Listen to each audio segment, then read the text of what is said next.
মাইসার শ্বশুরবাড়ির লোকজন চলে গেছে অনেকক্ষণ হলো, তবুও মেঘ মিমের পাত্তা নেই। আবির আদিকে দিয়ে ডেকে পাঠিয়েছে, অথচ মেঘ আর মিম এখনও নামছে না। হঠাৎ আবিরের মনে হলো মেঘের জন্য সে আলাদা করে গায়ে হলুদের ড্রেস নিয়ে আসছিল, যেটা আবিরের ব্যাগেই আছে। আবির সাকিবদের ঘরে গিয়ে ড্রেসটা বের করে দেখছে। গায়ে হলুদ উপলক্ষে সবার জন্য রানী গোলাপি রঙের শাড়ি পাঞ্জাবি আনা হয়েছে। কালার পছন্দ করার দায়িত্ব আবিরের ছিল, তাই হলুদ রং বাদ দিয়ে অন্য রঙকে প্রাধান্য দিয়েছে সে। শাড়ি পাঞ্জাবি কেনার দিনই মেঘের জন্য একটা ড্রেস কিনেছিল, কিন্তু বাসায় আসার পর সেই জামা দেখে মন ভরছিল না।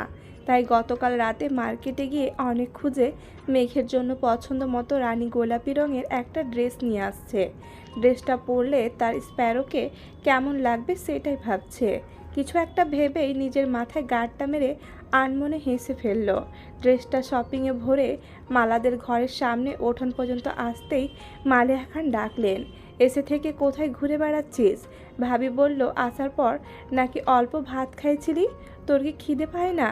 পিঠা দিব তোকে, নাকি ভাত খাবি? এখন কিছু খাবো না আম্মু, বিকেলে পিঠা খাইছি, ক্ষুধা লাগলে খাবো নে, তুমি টেনশন করো না। আবির মায়ের সাথে কথা বলে যেই না ঘরে ঢুকতে যাবে, তখনই সামনে মালা হাজির হলো। আবিরের কণ্ঠ শুনেই নিজের রুম থেকে বেরিয়ে এসেছে। মালা উত্তেজিত কণ্ঠে শোধালো, ভাইয়া তোমার কি কিছু লাগবে? আমায় বলো, আমি এখনই দিচ্ছি। আবিরের হাতে শপিং ব্যাগ দেখে পুনরায় প্রশ্ন করলো, শপিং ব্যাগে কি? আবির রাগান্বিত কণ্ঠে উত্তর দিল, সে যাই থাকুক, তোর ভাবতে হবে না। আর আমার কিছু লাগলে আমি নিজেই নিতে পারবো, তুই নিজের চরকায় তেল দে। আবিরের রাগান্বিত কণ্ঠ শুনে মালা মাথা নিচু করে মনে মনে বলল, আমারই তো ভাবতে হবে, আমি যে তোমাকে ভালো। আবির ধমক দিল, রাস্তা থেকে সরে দাঁড়া। মালা তড়ি ঘড়ি করে সরে দাঁড়ালো। আবিরকে যেতে দেখে মালাও নিজের রুমে সাজতে চলে গেছে। আবির বারান্দা পেরিয়ে দোতলায় যাবার জন্য কয়েক সিঁড়ি উঠতে আচমকা আলতারাঙা একটা পা চোখে পড়ল। পায়ের মালিক 2 তলা থেকে নামছিল। সিঁড়িতে এক পা রেখে যেন থমকে দাঁড়িয়েছে। আবির স্বাভাবিকভাবে চোখ তুলে তাকাতেই আশ্চর্য বনে গেল। চোখ পড়ে এক মায়াবিনীর দিকে। সহসা মুগ্ধ আঁখিতে তাকায়। সেই মায়াবিনী যেন মায়ার জাল বিছিয়ে রেখেছে।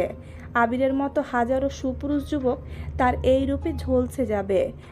বাঙালি স্টাইলে রানী গোলাপি রঙের শাড়ি পরিহিতা মায়াবিনীর কোমর ছড়ানো চুলগুলো অতিশয় ধীর গতিতে উড়ছে। মুখে হালকা মেকআপ, চোখে আইলাইনারের সঙ্গে গাঢ় করে কাজলও লাগানো, ঠোঁটের লাল টকটকে লিপস্টিক, গলায় হালকা গহনা, তার সঙ্গে কোমরের বিছা। আবির কিংকর্তব্যামী মোড় বিস্ময় চোখে মায়াবিনীকে আপাদ মস্তক দেখল। বাকরুদ্ধ দৃষ্টিতে চেয়ে আছে সেই আঁখি জোড়ায়। মায়াবিনীর দিকে তাকিয়ে ওপরে সিঁড়িতে পা রাখতে গিয়ে হচট খেয়ে পড়তে নিলে সঙ্গে সঙ্গে হ্যান্ডরেলে ধরে কোনো রকমে নিজেকে সামলালো। আবিরকে হচট খেতে দেখে মায়াবিনী কয়েক সিঁড়ি নেমে আতঙ্কিত কণ্ঠে শোধালো, কি হয়েছে আপনার? মায়াবিনীকে কাছে আসতে দেখে আবির তৎক্ষণাৎ 2-3 সিঁড়ি নিচে নেমে নেশাক্ত কণ্ঠে বিড়বিড় করে কি যেন বলল। মায়াবিনী শুধু শেষে বলা উফটাই বুঝতে পেরেছে। মায়াবিনী চিন্তিত স্বরে শোধালো, আপনি ঠিক আছেন তো?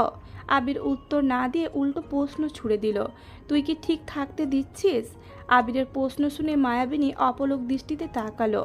চোখে মুখে উজ্জ্বলতা ফুটে উঠেছে। উত্তেজিত কণ্ঠে পুনরায় প্রশ্ন করল, শাড়িতে কেমন লাগছে আমায়? আবির পুনরায় তাকালো। ক্লান্তিহীন অমত্ত চেয়ে রইল কিছুটা সময়। মেঘ তীর্যক চোখে চেয়ে আছে, মুখে তার মিষ্টি হাসি। আবিরের ঘোর যেন কিছুতেই কাটছে না, দৃষ্টি তার সরছেই না। মনে হচ্ছে মায়াবিনীকে দেখার ব্যাকুলতা এই জন্মে আর শেষ হবে না। মৃত্যু ব্যতীত মায়াবিনীর মায়ার জাল থেকে বের হতে পারবে না সে। মেঘ পুনরায় প্রশ্ন করল, কেমন লাগছে বললেন না? মেঘের কথায় আবিরের মনোযোগে বিঘ্ন ঘটে। আবেশিত কণ্ঠে বলল। মায়াবিনী। আবির ভাইয়ের মুখে মায়াবিনী শব্দ শুনে অষ্টাদশীর লজ্জায় আড়ষ্ট হয়ে গেল। ব্লাশ দেওয়া কপাল আরও বেশি রক্তিম বর্ণ ধারণ করেছে। ডিসেম্বরের তীব্র শীতেও অষ্টাদশীর নাকে ঘামে চিকচিক করছে।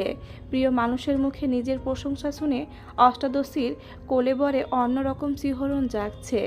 এতক্ষণ আবির ভাইয়ের দিকে তাকিয়ে থাকলেও এখন লজ্জায় চোখ তুলে তাকাতে পারছে না।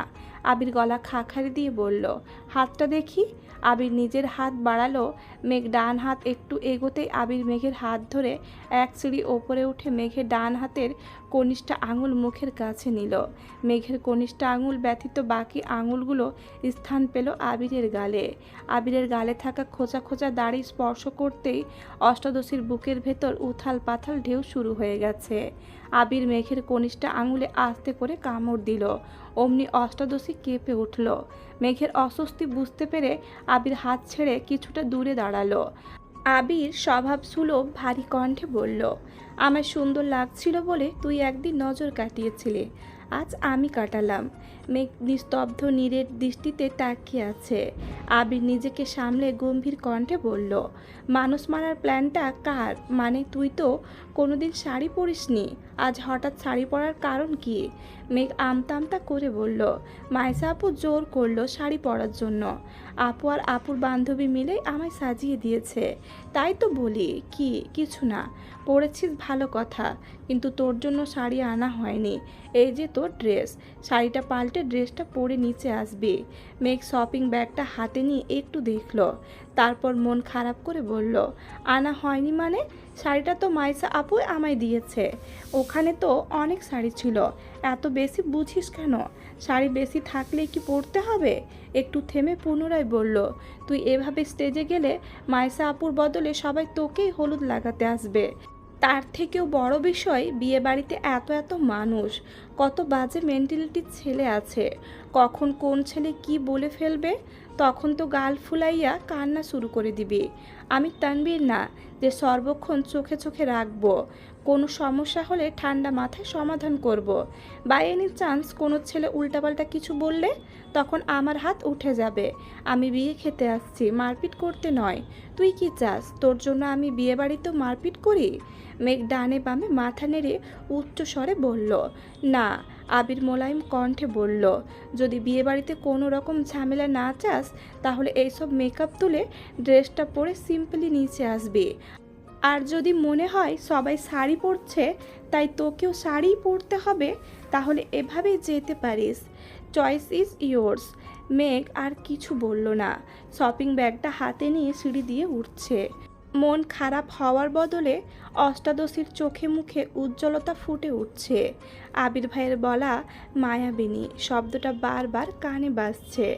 আবির ভাই যে তাকে নিয়ে চিন্তা করে এটা ভাবতে মেঘের হৃদয়ে প্রশান্তির হাওয়া বয়ে গেল। আবিরের দৃষ্টি মেঘেতে নিবদ্ধ। আকস্মাৎ বুকে হাত রাখল। মস্তিষ্কের নিউরনে অবিরাম বাজছে, তোর রূপে এই আবির বিধ্বস্ত। মানসিক টানাপোড়েনে ভুগছে সে। অশান্ত মনকে শান্ত করার কোনো শব্দ খুঁজে পাচ্ছে না। হৃদয়ে গান বাজছে, ये दिल पागल बना बैठा, इसे अब तू ही समझा दे, दिखे तुझ में मेरी दुनिया तू बन जा रे। যতক্ষণ অষ্টাদশীকে দেখা যাচ্ছিল আবির ততক্ষণ দুর্বদ্ধ দৃষ্টিতে তাকিয়েছিল। অষ্টাদশী আড়াল হতে আবির ধপ করে সিঁড়িতে বসে পড়েছে। হাত দিয়ে মুখ ঢেকে রেখেছে। বক্ষ পিঞ্জরে উথাল পাথাল ঢেউ। তখনই সাকিব আসছে। আবিরকে সিঁড়িতে বসে থাকতে দেখে চিন্তিত স্বরে শোধালো, কি হয়েছে ভাইয়া, এখানে বসে আছো কেন? আবির চোখ মুখ থেকে হাত সরিয়ে সাকিবের দিকে তাকিয়ে শ্বাস ছেড়ে বলল, সাকিব রে আমি শেষ। সাকিব আবিরের কাছাকাছি এসে শোধালো, কি হয়েছে বলবা তো? যত দিন যাচ্ছে আমি ওর প্রতি তত বেশি আসক্ত হয়ে যাচ্ছি। মায়াবিনীর মায়া কাটানোর ক্ষমতা যে আমার নেই। মায়া কাটানোর দরকার কি? তুমি তো মেঘবতীকে ভালোবাসো, বিয়ে করে নাও, তাহলে এই মায়ের বাঁধন আরও বেশি শক্ত হবে। তোমাদের দুইজনকে পাশাপাশি দেখলে আমার কি যে ভালো লাগে। সাকিব মাথা চুলকে শোধালো, ভাইয়া তুমি না বলছিলা দেশে আসার 3 মাসের মধ্যেই বিয়ে করবা? এখন তো 6 মাস হয়ে যাচ্ছে, বিয়ে করছো না কেন? বিয়ের কথা শুনতেই আবিরের চোখে মুখে বিষণ্ণতা ছেয়ে গেছে। মামা মামিরা ব্যথিত, আবিরের ফুপ্পির ঘটনা আর কেউ জানে না। আবিরও নিজে থেকে সাকিবকে কিছু বলেনি। আবির সিঁড়ি থেকে উঠে যেতে যেতে বলল, পরিস্থিতি বলতে একটা শব্দ আছে, জানিস তো? আমি এখন পরিস্থিতির অধস্তনে বন্দী। পরিস্থিতি যেদিকে নিয়ে যাবে আমি সেদিকে যেতে বাধ্য। সাকিব কিছুই বুঝল না। আবিরকে প্রশ্ন করার আগে আবির সেই জায়গা ত্যাগ করলো। আশপাশে না তাকিয়ে সোজা সাকিবের রুমে চলে গেল। রুমে ঢুকেই বিছানায় চোখ বন্ধ করে শুয়ে পড়ল। বক্ষে তার তীব্র কম্পন। পৃথিবীর সবার চোখে অদম্য গুরুগম্ভীর আর শক্তপোক্ত ব্যক্তিটা আজ এক মায়াবিনীর রূপে বিধ্বস্ত হয়ে গেছে। এত বছর বুকের ভেতর চেপে রাখা অনুভূতিরা যেন খাঁচা থেকে বেরিয়ে আসতে চাইছে। অষ্টাদশী কি করে বুঝবে তাকে এই রূপে দেখে আবিরের হৃদয় কতটা তোলপাড় চলছে? 20 মিনিট কেটে গেল। আবিরের এক হাত মাথার নিচে, অপর হাত বুকের বাঁ পাশে। আচমকা চোখ মেলে তাকায়। ঠোঁটের কোণে দুষ্টু হাসি। বিছানার পাশে রাখা ফোনটা হাতে নিল। গ্যালারিতে ঢুকেই প্রথম ছবিটাতে চাপ দিল। অমনি মেঘের শাড়ি পরা একটা ছবি ভেসে উঠেছে। মেঘের চোখ ফাঁকি দিয়ে কিছুক্ষণ আগেই 2টা ছবি তুলেছিল আবির। সেখান থেকে একটা ছবি সুদীর্ঘ মনোযোগ দিয়ে দেখছে। কাজল কালো চোখ, লজ্জায় লালিত মুখমণ্ডল, উষ্ঠদয়ে মায়াবী হাসি। আবিরের মস্তিষ্কে অশান্ত মন জানান দিচ্ছে, মায়াবিনীর মায়াজালে আবিরের মৃত্যু নিশ্চিত। আবির ফেসবুকে ঢুকে নিজের টাইমলাইনে একটা পোস্ট করে, মনের বিরুদ্ধে নিজেকে নিয়ন্ত্রণ করার চেয়ে যুদ্ধে শহীদ হওয়া বোধহয় অধিকতর শান্তিপূর্ণ। নিচে ছোট্ট করে লিখেছে, বেস্ট সারপ্রাইজ এভার। আবির পুনরায় মেঘের শাড়ি পরা ছবিটা বের করেছে। এক দৃষ্টিতে তাকিয়ে আছে সে। আকস্মাৎ ফোনের যান্ত্রিক আওয়াজ বেজে উঠল।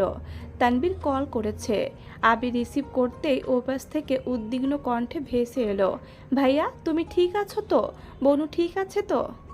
আবির মৃদু হেসে উত্তর দিল, তোর বোন বোধহয় সিদ্ধান্ত নিয়েই নিয়েছে, আমায় না মেরে থামবে না। কেন, কি হয়েছে? বনু কিছু করছে? রাগে বকা দাওনি তো আবার? তোর বোন এমন রূপে আমার সামনে আসছে, ধমক দেওয়া তো বহু দূর। তুমি তো কি? বনু কেমন রূপে আসছে? তুই না আমার সম্বন্ধী হোস? ছোট বোনের প্রেম আলাপ শুনতে চাস? লজ্জা লাগে না তোর? আচ্ছা সরি, তোমরা ঠিকঠাক থাকলেই হলো। তোমাদের দুজনকে একসাথে পাঠিয়ে এখন টেনশনে আমার হাত পা ঠান্ডা হয়ে যাচ্ছে। তোমার স্ট্যাটাস দেখে আরও বেশি ভয় লাগছিল, তাই তাড়াতাড়ি কল দিলাম। কিছুক্ষণ আগে মায়েশা আপু কল দিয়েছিল আমায়, যাইনি বলে রাগারাগি করছে। আমি বলছি সকাল সকাল চলে আসব। আচ্ছা সাবধানে থাকিস, আর আসার সময় আমার বাইকটা নিয়ে আসিস। আচ্ছা রাখছি। ভাইয়া শুনো। হ্যাঁ বল। বনুর সাথে রাগ দেখিও না প্লিজ, এখন রাগ দেখানোর অবস্থায় আমি নেই। তোর বোনকে নিয়ে পালাইয়া না যায়, এই টেনশনে আছি। রাখছি। আবির কল কেটে ওয়াশরুম থেকে হাত মুখ ধুয়ে আসছে। তানবীর আহামকের মতো বসে আছে। বনু কি করছে? ভাইয়ার কি হয়েছে? কি বলল সব যেন এলোমেলো হয়ে যাচ্ছে। আবির ভাইয়া পরিবারের জন্য এত দৃঢ় সংকল্প নিয়ে হুট করে পালিয়ে যাওয়ার কথাই বা কেন বলছে? ভাইয়াকে কল দিলেও লাভ নাই। মাঝে মাঝে তানবীর ভাবে, ভাইয়ার সম্বন্ধী না হয়ে সালা হলেই ভালো হতো। মজার ছলেও অন্ততপক্ষে ভাই কিছু বলতো, যাতে ভাইয়ের মনোভাব বুঝতে পারতো সে। আবির কিছুক্ষণের মধ্যেই রেডি হয়ে বের হয়েছে। রানী গোলাপি রঙের পাঞ্জাবি পরায় আজ আবিরকে অন্যরকম সুন্দর লাগছে। সাদা, কালো আর ধূসর রঙের ভিড়ে উজ্জ্বল বর্ণটা আবিরকে বেশ মানিয়েছে। প্যান্ডেলে ঢুকতে গিয়ে আশেপাশে তাকিয়ে দেখল মেঘ কোথাও নেই। মিম, দিশা আরও কয়েকজন মিলে গল্প করছে। আবির মিমকে ডেকে জিজ্ঞেস করলো, মেঘ কোথায়? মিমও আশেপাশে তাকাচ্ছে। ধীর কণ্ঠে বলল, আপুকে তো দেখছিলাম নিচে আসছিল, এখন তো দেখছি না। রুমে গিয়ে দেখে আসবো ভাইয়া? তোর যেতে হবে না। আবির 2 পা এগোতেই সাকিব ছুটে আসছে। আতঙ্কিত কণ্ঠে বলল, ভাইয়া এতক্ষণে আসছো তুমি? তোমার মেঘবতী তো সেজে গুজে নিচে আসছিল, ওই না মালা আর ওর দুই বান্ধবী কথা বলছিল। কি কথা বলছে তো শুনি নাই, কিন্তু দেখলাম মেঘবতী মুখ গোমড়া করে ওপরে চলে যাচ্ছে। তখন আব্বু চাচ্চু আমায় ডেকে নিয়ে গেছে, কিছু প্রয়োজনীয় জিনিস আনা দরকার ছিল। তাড়াহুড়োতে রুম পর্যন্ত যেতে পারছিলাম না, ফোনটাও রুমে চার্জে রেখে আসছি, তাই জানাতেও পারছিলাম না। কাজ শেষে দৌড়ে আসছি। আবির দীর্ঘশ্বাস ছেড়ে বলল, যে ভয়টা পাচ্ছিলাম।